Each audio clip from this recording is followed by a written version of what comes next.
السلام عليكم ورحمة الله وبركاته، ازيكم يا حبايب قلبي، اخباركم عاملين ايه؟ يا رب الكل يكون في افضل حال. حلقة جديدة معاكم النهارده مكملين في سلسلة الفيديوهات القصيرة اللي وعدنا حضراتكم بيها.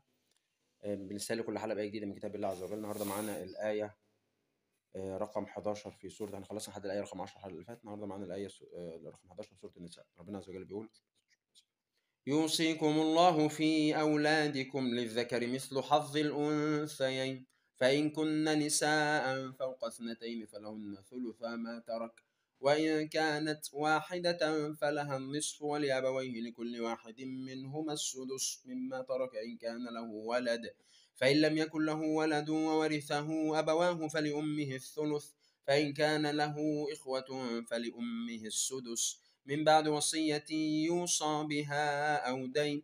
آباؤكم وأبناؤكم لا تدرون أيهم أقرب لكم نفعا فريضة من الله. ندخل في حلقة النهارده.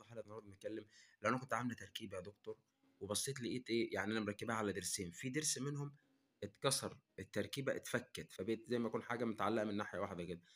فأنا في حل في الناحية دي وخلاص، الضرس اللي كان ضعيف فاتكسر وباقي جدره هو اللي لازق في اللثه.